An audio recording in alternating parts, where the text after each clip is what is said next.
All right, for those that have been joining us at the RxFit Health journey and what we're doing, I'm sitting here with Jeremy Hall, a friend of mine, and also partner in crime in prior life. But I'm super excited because he's also a co-owner in RRG, which is Regenerative Research Group. Regenerative Research Group. And we're going to be having an interview on stem cells and the movement of healthcare to being more proactive and some things we're seeing in the industry. And everything that we're going to talk about here, as a small disclaimer, is we're not healthcare providers, shouldn't be used as advice for protocols, and to talk to your individual practitioner or one of our RxFits medical practitioners before doing anything. But I'm super excited for the discussion that we're going to have. And I'd like to start also by letting everybody know that we're going to be moving into having bi-weekly podcast style interviews just like this, where we're interviewing you and many others who are pushing, I guess what some would say, the healthcare revolution in a way. There's a lot of change happening in the way people approach their health, and we all know that it can improve. And you're in a unique position, right? Because you're taking RRG, and well, tell us a little bit about what your role is and what you are seeing. Yeah, so at RRG, our main mission is to provide the highest quality biologics and the clinic implementation systems to clinics all around the world, actually, not just in this country, but we're international. So we've got many different clinics that are already reaching internationally because there is a massive need right now to really educate both patients and providers on what to cut through the garbage. There's a lot of garbage out there. Stem cells, exosomes in particular, can be so massively valuable with this healthcare revolution that we're talking about right now, and utilizing these alternative modalities. So our job and our mission is really to take this out to clinics everywhere, make sure that they are really well informed and that they're equipped to provide the highest quality biologics and treatments to their patients. Jeremy, thanks for doing this with me, man. I'm excited to be here. Are you excited? I'm excited. Really? Good. I'm stoked. We have a message to deliver to the world. And we've got to get it out. So many people need to know. Yes. So I want to start because a lot of people have asked us, if for somebody who's brand new and has no idea what stem cells are, like what is it? What are stem cells? So stem cells, the most important thing to understand about stem cells, we all have stem cells in our bodies, okay? From the moment that we're born, we actually start out with about one stem cell for every 10,000 cells in our body. So there's a very high number of stem cells for every regular cell in our body. As we age, as we grow, we lose that ratio. So by the time we're 18, it drops to about one stem cell for every 100,000 cells in our body. By the time we hit 65, it's one stem cell for every 10 million cells in our body. So it's a major part of aging. And what stem cells really do is stem cells are responsible for the regeneration of, at the cellular level, they regenerate our damaged and dead cells. So you can imagine there's so many processes in the body where our cells are turning over, cells are dying.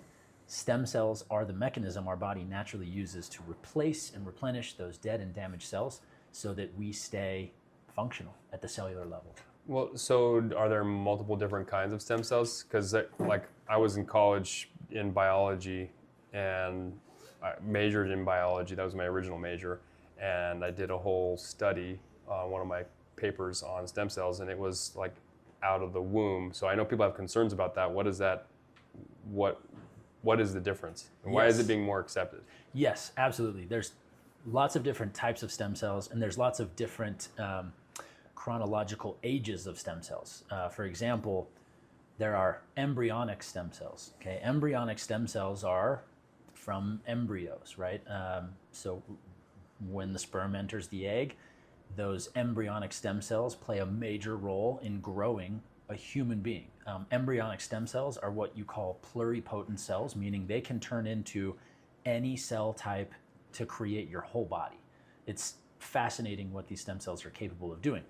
Now, embryonic stem cells we don't use any of the embryonic stem cells. Obviously, for moral and ethical purposes, we stay far away from that, right? And so that's a big misconception that people have.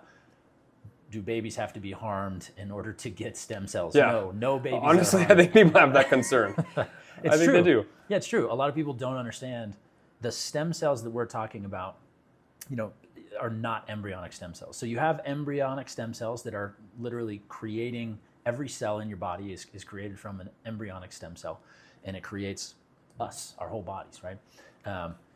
Now, once the baby is birthed, there's a very high number of adult stem cells present in the afterbirth material. So in the cord, in the placenta, in the amnion, all of those components still have a really high number of cells and stem cells in them. And those are the stem cells that we're actually utilizing for our product lines. So it has to be a healthy baby, healthy mom, and then we get the afterbirth material. So it's donated material, otherwise considered medical waste. Literally one man's trash is another man's treasure. It's thrown in the garbage and or donated, and we're able to utilize it and make the product lines out of that material. Okay, cool.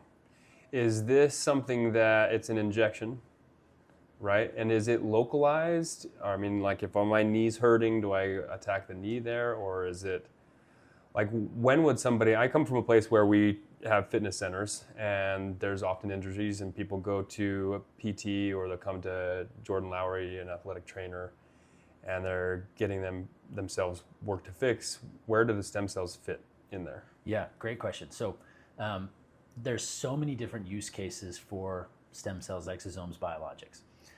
The beauty of what a stem cell is it's designed to be able to enter the body, and it utilizes the chemotactic response in the body. So the chemotactic response, as most of us know, it's the inflammatory response in the body. Okay, so let's say you've got a torn meniscus. Let's say you've got a shoulder injury or a hip or a back or whatever. All of that is going to be based on an inflammatory response, right? That's what causes pain, that's what causes discomfort, and all injuries in the body, that's the body's natural mechanism to say, I need help in this area.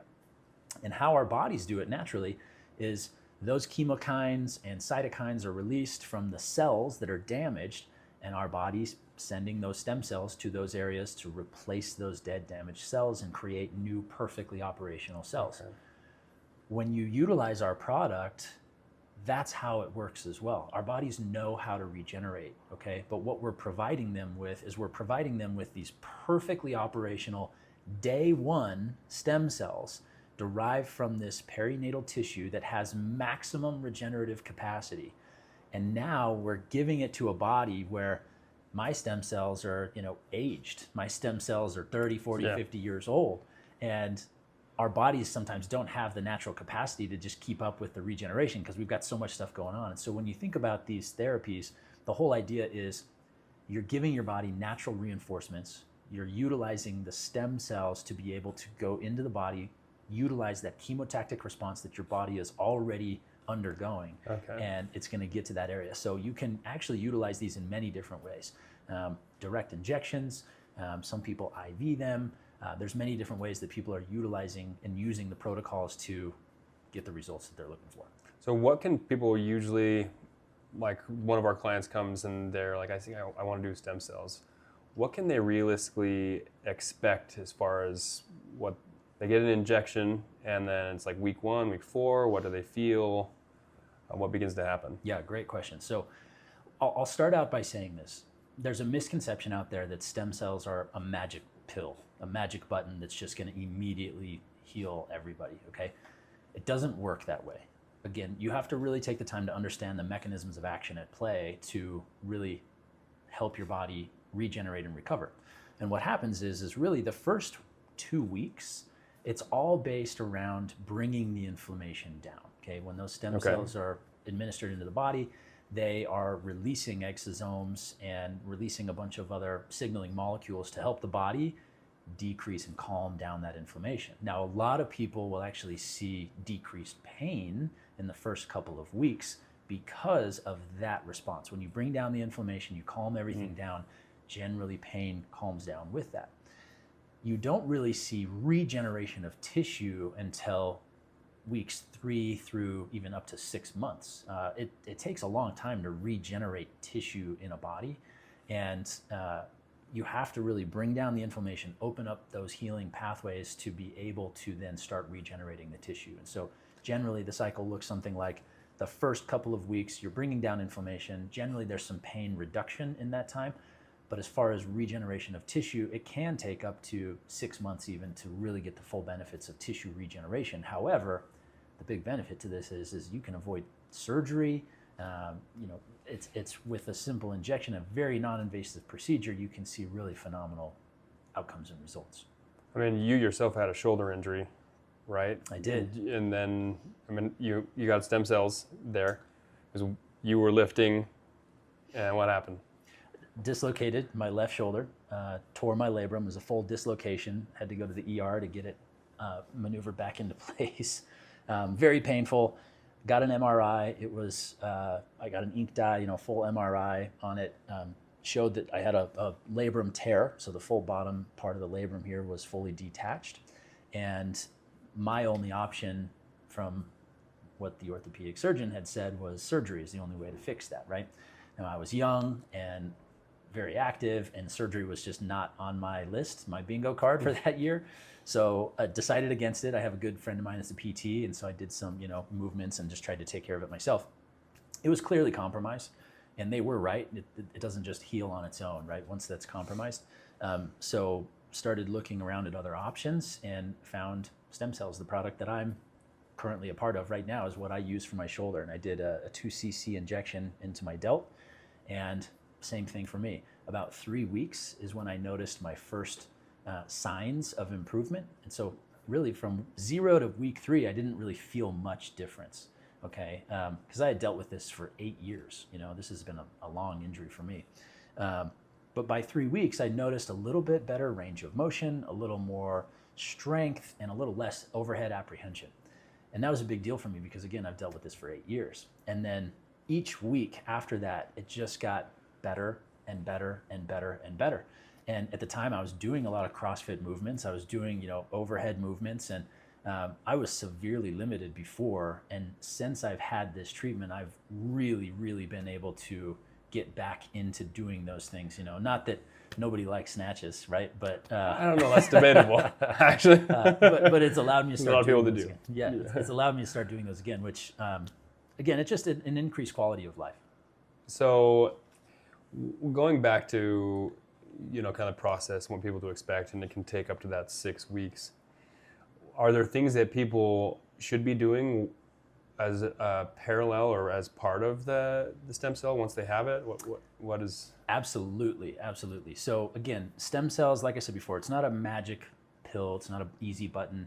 You still really need to be doing the basics. And this is why, I think this is such a great fit with what RxFit is now doing, because you still have to take care of your body. You have to make sure that you're as healthy as possible at the cellular level to let these cells go as far as they can in your body, right? Because if you're unhealthy, if you've got high inflammatory markers, if you have, a really bad diet and your gut's inflamed, all of those elements are going to decrease the efficacy of stem cells. Oh, really? Absolutely, right? Because again, it's based on inflammatory markers. So if you're already inflamed, if you already have high HSCRP, for example, and indications of inflammation, they're less effective. Is that what you're saying?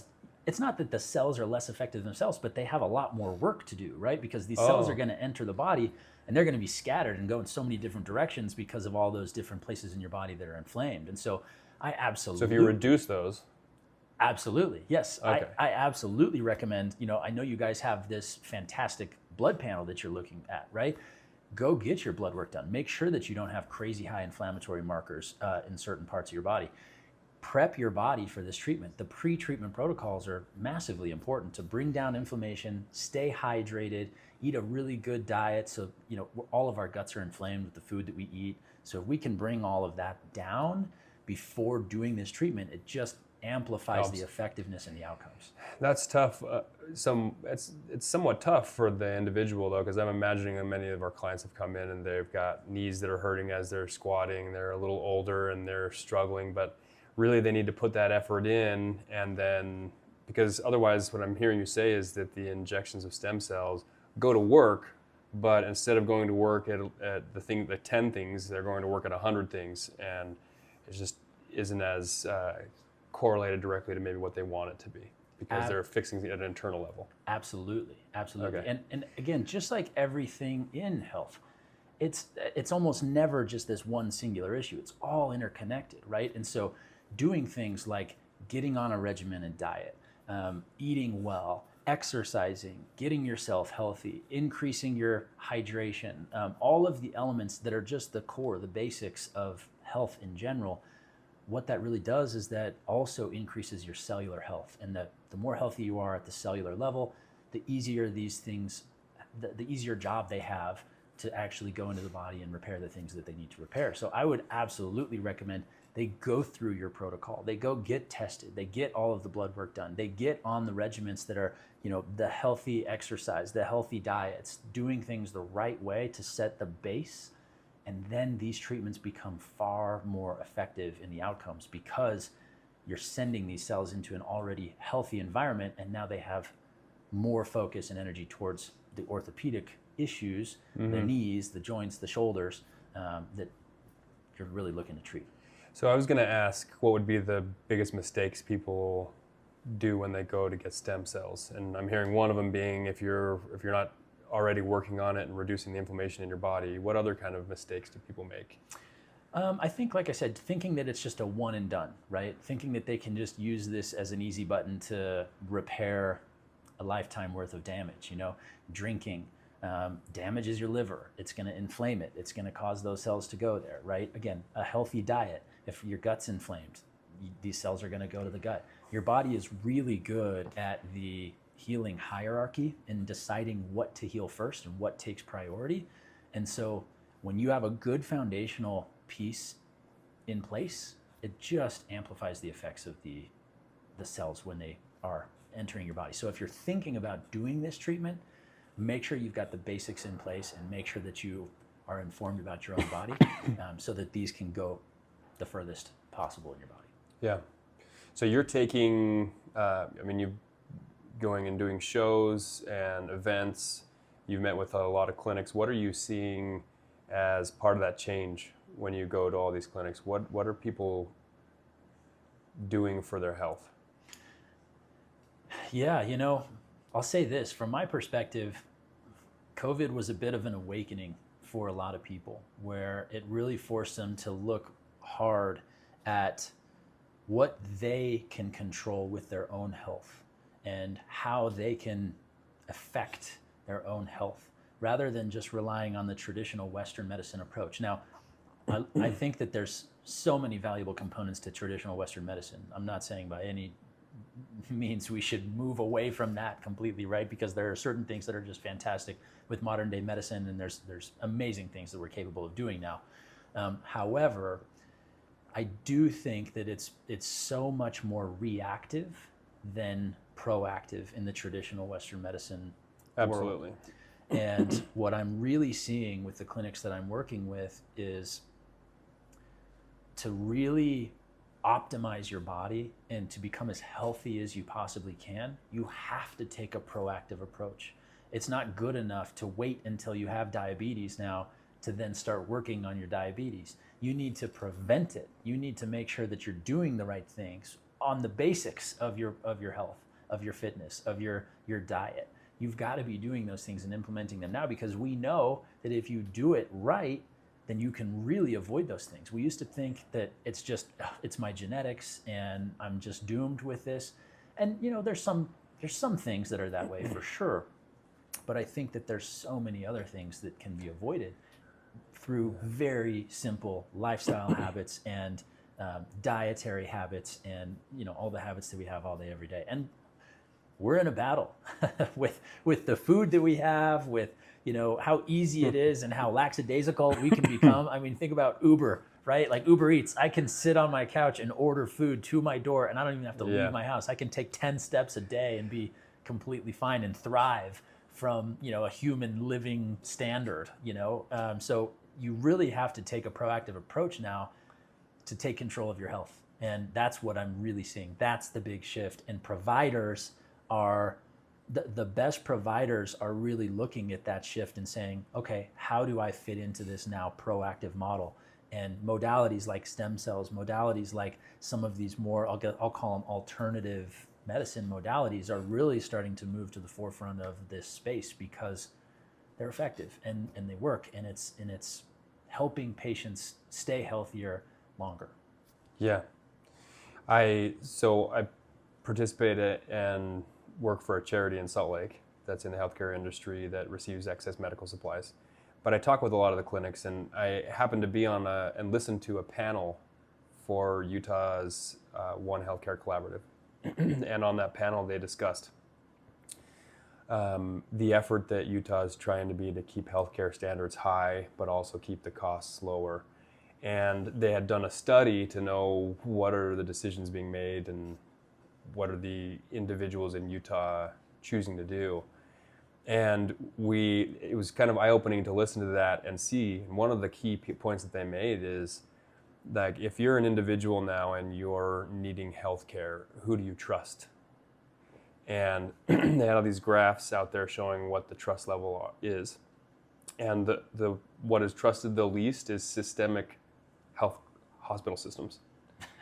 And then, interestingly enough, it kind of went down on a sliding scale until the most trusted were individual clinicians, were the most trusted for healthcare. And I mean, there's a lot going on in the United States about healthcare, and a lot of it's politicized, and I don't really care to go into that too much, but I really can tell that America's waking up to the fact that we need to shift our mindset in the way that we approach our health. So can I ask you a couple questions now on your thought process? So, because I'm always fascinated with this, because I've had the privilege of being in hundreds of thousands of clinics now and seeing the individual mindsets of each of these clinics. But help me understand the RX Fit model. Why did you move from where you were at a more traditional gym over to this more holistic approach to health and wellness? What was the trigger for you that helped you move in that direction? There were a few different triggers. One, having owned fitness centers and gyms, you see there's like this fight sometimes in people's minds of like, you can choose to go the Ozempic route, or you can choose to go and work hard at the gym and make things happen. And like most things in life, it's not really one or the other, and it's not really black and white. And we see people work really hard and put in all the effort, do the right things, eat the way they're supposed to, and still struggle. And when you're trying to help people get to the point where they've made life changes, and you're seeing some of that, it's difficult. And that's led us to, okay, well, we need to find the solutions that are working for people. And the other point that's led us to this is actually personal experiences. One specifically, watching my father deal with literally his body shutting down. And he got diagnosed with a unique blood disorder, genetic disorder called hemochromatosis. And that hemochromatosis, he didn't know anything about. You don't really do the blood test form normally when you're going into a physician, your annual checkup or whatever. And they started finding his iron and ferritin levels really, really high, and they said something's off here. They tried doing some things, and then they finally did the genetic test. And he has this disease that makes it, basically your body doesn't filter iron, which is the opposite of so many women actually that need more iron. But it builds up over time and gets to the point where it becomes toxic. So diagnosed around his age 56, and between the year 56 until his age now in his late 60s, he's had both shoulders, both hips, both, I think, an elbow, both knees, and his ankle redone. Really? Because, yeah, it's nuts. And because of the hemochromatosis. Hemochromatosis. So what it does is it once it gets to toxicity level, it starts destroying your joints, and it grows this kind I almost imagine it more like crystalline things, but it's a breeding ground for arthritis, and it breaks down your cartilage, destroys your joints. Bio-rust. Literally is a rust bucket. Yeah, literally. And then it also, so you start seeing symptoms without diagnosis probably in your late 30s, 40s, and then 50s, and you become really lethargic. It begins at a level of toxicity where it starts killing your liver, your pancreas, your pituitary gland. Wow. And he didn't see it early. And then during the time I remember asking him like, oh, is this something we need to be worried about? He was like, well, it's supposed to like skip generations, or it can, so I don't know, maybe you should check it out. So we didn't, and a few years later, we've been down this path, and we started down the protocols that we built, and I'm getting my blood checked, and then come to find out my ferritin's 725. No. When it's supposed to be like an optimal range is found between 40 and 80. Normal in the general statistical sense, when people say, oh, your range is normal, is 150 or lower, and I'm 725. So you have it. So then I'm like, I bet I have this. Had the genetic test done, and bingo, I have hemochromatosis. Wow.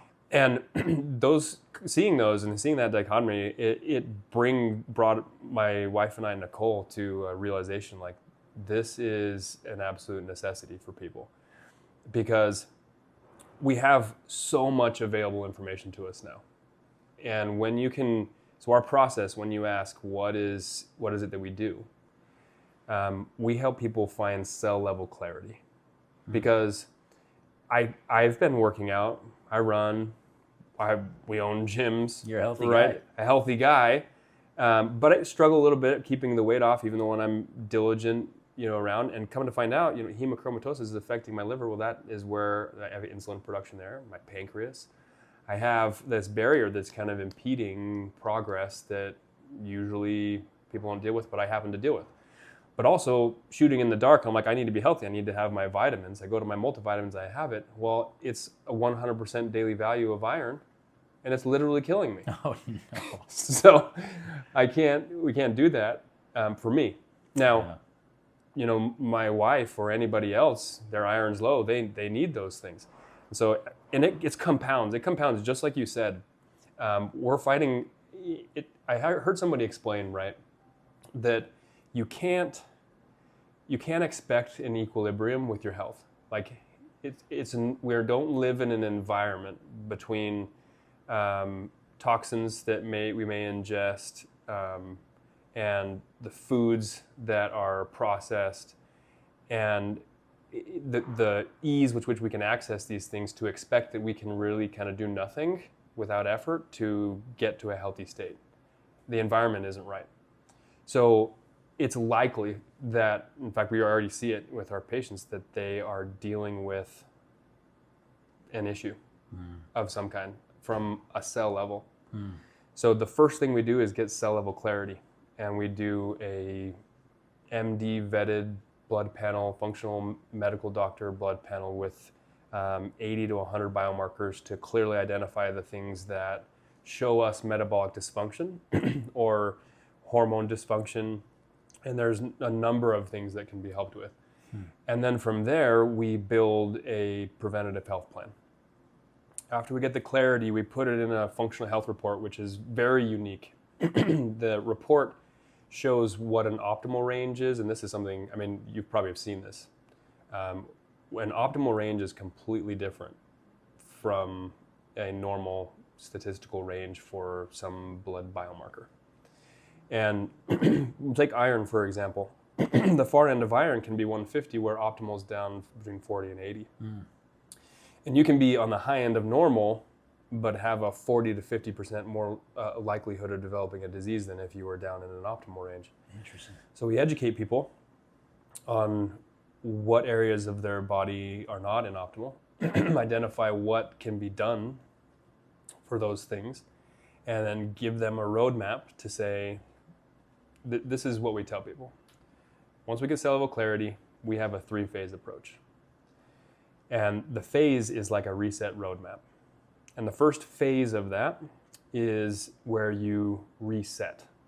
And you need to take time to reset your cells. And then you can take, just like regenerative health, like you're talking about, your stem cells, you need to reset your cell level health to the point where, like, you'll hear people say, like, red blood cells will take 6 months to rejuvenate, where they'll die and reset. Yeah. And if they will be at a healthier state if you give it better inputs. So we need a period of time to reset. Then we go through the next phase, which is rebuild and replete, which is we're fortifying, we're strengthening, and between those two phases, it could be a year. And then we go to an optimization phase.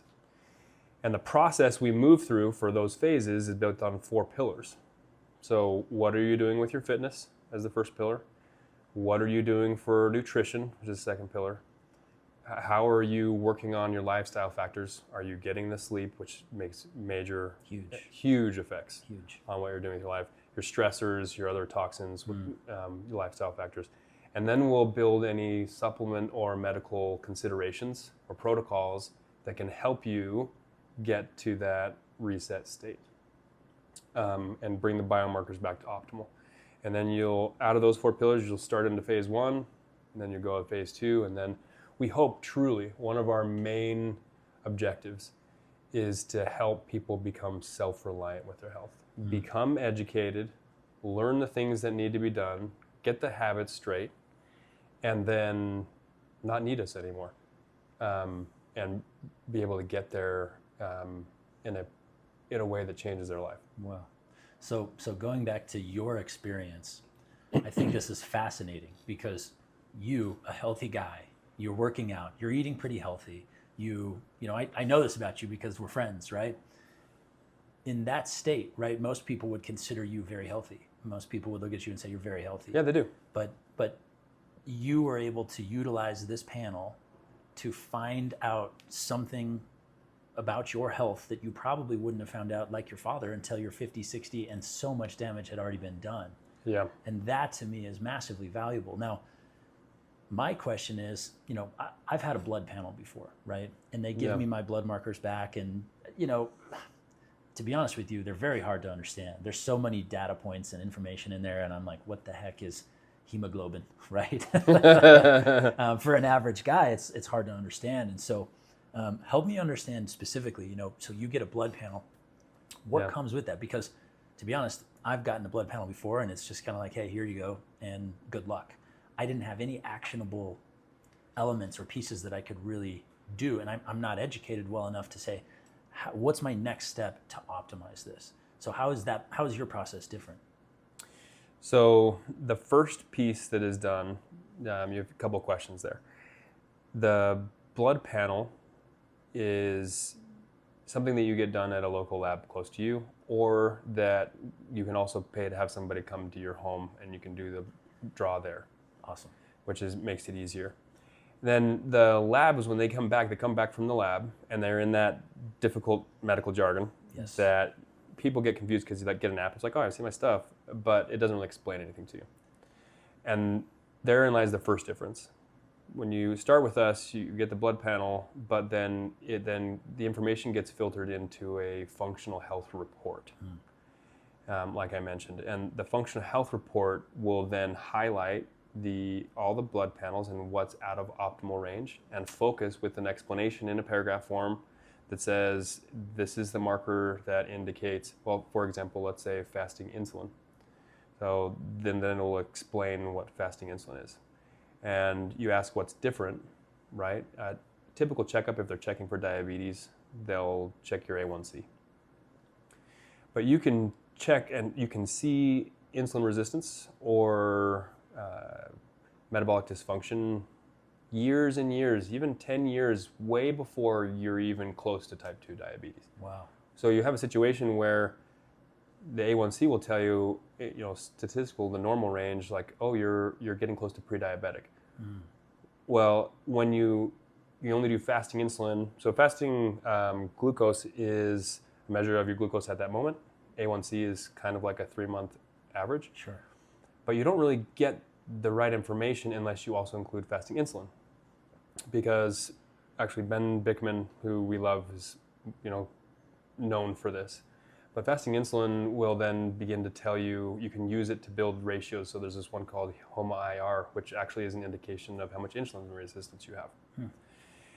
So you get that report that gives you the details, and as part of that report, a practitioner reviews it and will have notes on these are things we want you to pay attention to and look at those in the report. You then meet with a health specialist who will review this with you, and they'll then highlight the areas and talk through like what is it that you want to do with this. And they'll also give you a health plan. In that health plan, it will have some general recommendations for what you need to do with fitness, these 4 pillars again: fitness, nutrition, lifestyle factors, and then any supplement protocols or medical considerations that you may consider to be able to help improve those biomarkers back down to normal. Wow. And you have those conversations in an effort so that you don't get confused or like you've had them done before and you really don't know what to do after you get it done. It's true. I'm looking at this paper and I'm saying, okay, I don't even know what ranges are. It's telling me what numbers are, this and that, and maybe it's highlighted red, but I don't have an action plan, right? When I felt helpless because I felt like, okay, well, I'm going to have to go back into the traditional Western medicine system and say, what does this mean? And guess what they're going to want to do? Here's a pill for that to balance everything out, right? And that's, that's where I felt not empowered as a patient in the system. And so sounds amazing what you're talking about. So I have really a customized plan based on my biomarkers saying, here's what you need to be aware of. In your case, stop eating iron. You probably shouldn't eat steak very often anymore, right? Yeah, red meats, which is really tough. But that's amazing. So, and that's gonna transfer into your longevity, into your health span, and I think that's the power in what you're doing here, which is fascinating. Yeah. And our goal there is, so to start off for right now, like at $299 for all of what I just explained. If after you get through that and you get that simple health improvement plan and there's a PDF that says, hey, this is what you can do, if you're like most of us, and like I have no idea what to do next, we then have options thereafter. One of the core ones is called our core health plan, but you get an assigned health advocate. And then we have a whole built system at that point where we build a full health plan, is what we call it. And it's a extended document, and we ask for medical histories, even before we get the medical history, but we do a lifestyle questionnaire. We dive deep into what you're doing on a day-to-day basis. There's 59 questions. And then we'll build a custom plan for you and even an app where we'll design the workouts for you, and you can go to wherever gym you are in the state of Utah and do those. We now have an MD who's licensed in 9 other states, which we're super excited about. That's great. And then they'll build a nutrition plan, send you and work with you once a week or further to be able to do those as an accountability partner to ensure that you're making progress. Huge. And then follow along with you as part of the journey. So that's a big part of what we can do. And then you have meetings, the ability to meet in a telehealth format where you log in, where you see your medical history, and you can then have a meeting with a practitioner if you so choose as well. Brad, this sounds like what professional athletes get. I mean, this is a full comprehensive health plan for an individual. So that's phenomenal. It seems like elite care. It's elite care. It's personalized care. It's personalized medicine, which is where this is all going. And the truth is, everybody needs this.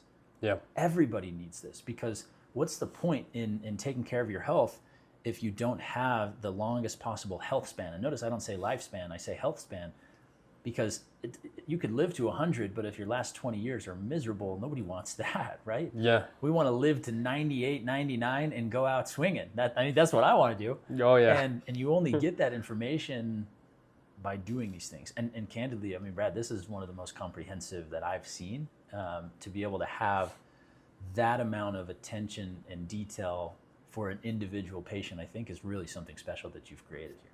Oh, thanks. We're pretty passionate about it. Yeah. It's become a passion for Nicole and I. And one of the unique things about it is, at least for us, is all of us are trying to do this. I mean, everybody's trying to do it in some way, shape, or form, and the industry's shifting.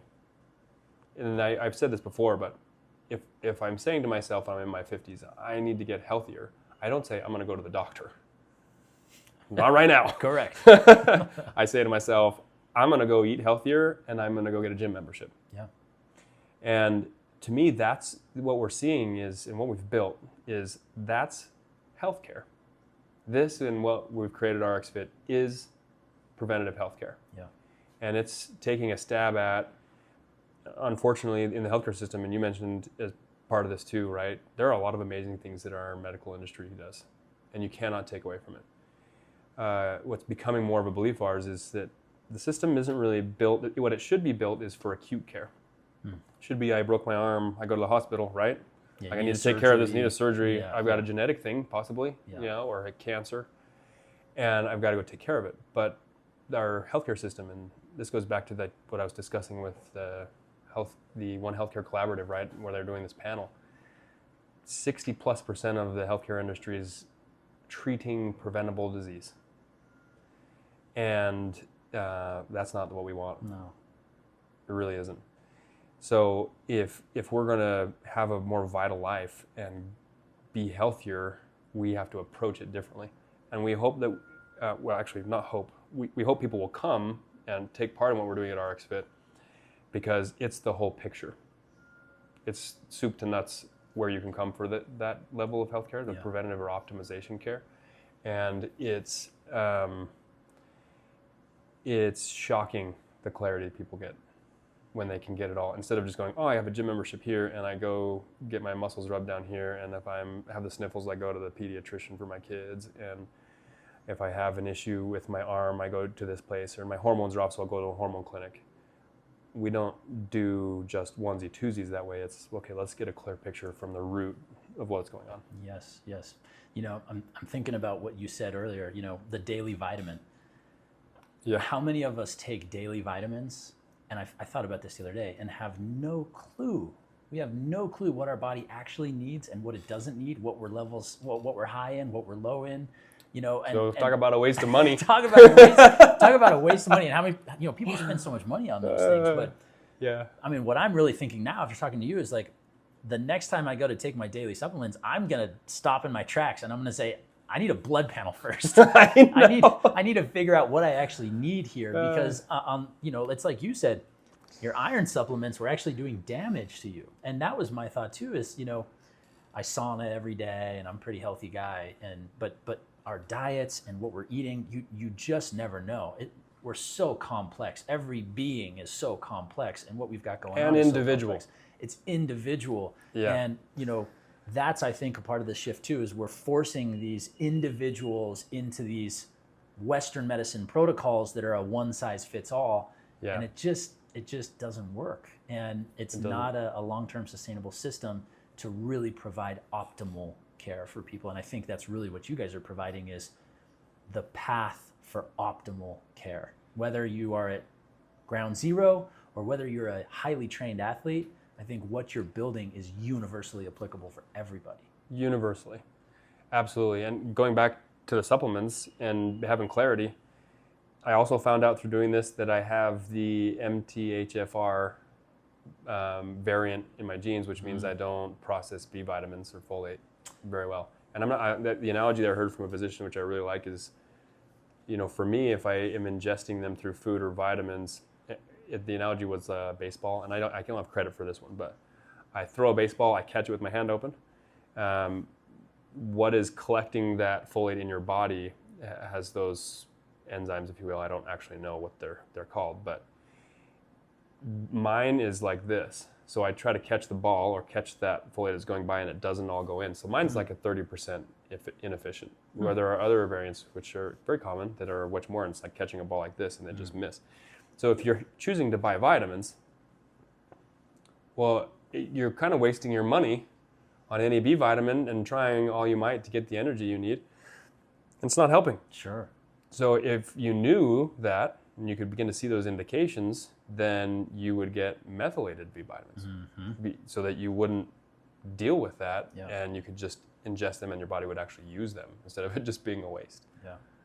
So important. It's so important. Knowledge is power. We say this in everything.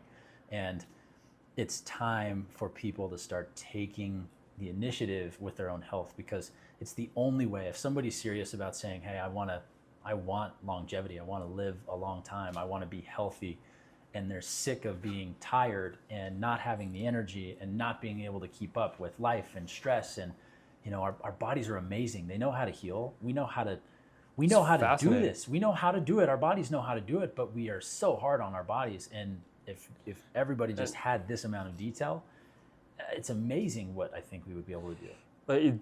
But stem cells is the same way. Like all of this, like the fact that you guys have developed something and it's being more accepted, right? Where you can get, for example, you can get your body to a point where it's feeling healthy, and then you have a stem cell to help fix an injury area. And what else would be used for stem cells other than just injuries?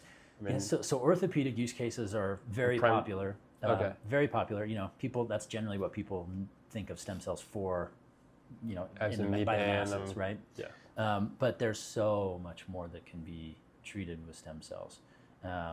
So like any type of inflammatory-based disease or issue, we have some phenomenal product lines that are being used for a lot of different things. And again, I can't talk about specific protocols or specific indications because they're not FDA approved. Doesn't mean you can't use them. It's just they're not FDA approved for specific indications. But again, think any type of inflammatory-based issue in your body, stem cells are going to be able to have an effect. Clean. And again, it's about going back to our roots. Our body knows how to regenerate and heal itself, but we have to sometimes give it that jump start. And that's exactly what these treatments and therapies are meant to do, is give our body the jump start, let it remember how to heal, introduce these day one stem cells that are not aged, that are not damaged, that don't have these toxins, that don't have all the things that we just pick up through our life, and to have these perfectly operational cells enter into your body. Think about how fast a kid, when they fall and scrape their knee, a 2-year-old, a toddler, right? Rejuvenated. It's like you almost watch it close up, right? Because that is a result of having a lot of stem cells per cell in your body. And so, that's the whole point of these therapies, is it's allowing you to do that. Everything from some of these really complex diseases and issues to any of the inflammatory-based issues. Obviously, orthopedics is a big one.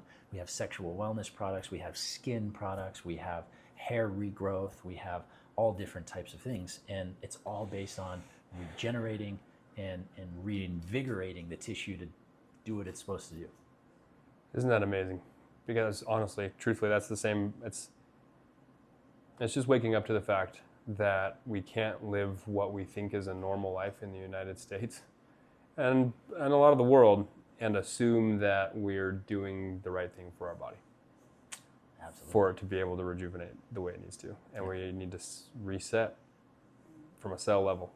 Absolutely. And the reason why we love working with clinics like you is because when you take a holistic approach to your health and you utilize cellular therapy as a piece of the puzzle, you get the best outcomes doing it that way. It can't be the one size fits all. It's not meant to be that. When you have a patient that comes in, you get extreme clarity on what they need, what their cell levels look like. You get them back to a state of balance in their body. Then you introduce these cellular therapy products. It exponentially increases the outcomes. And that's why we love working with groups like you that look at the whole picture and not just the poke and go method. Yeah, it's amazing. Well, thanks, brother. I know you've got another event you've got to go to. Yes. To be able to make it happen. So we'll hope to have some more information, maybe have you come by the clinics and educate some more. So would love to do it. Thanks for having me, Brad. Thanks, man. Take care. Talk to you soon.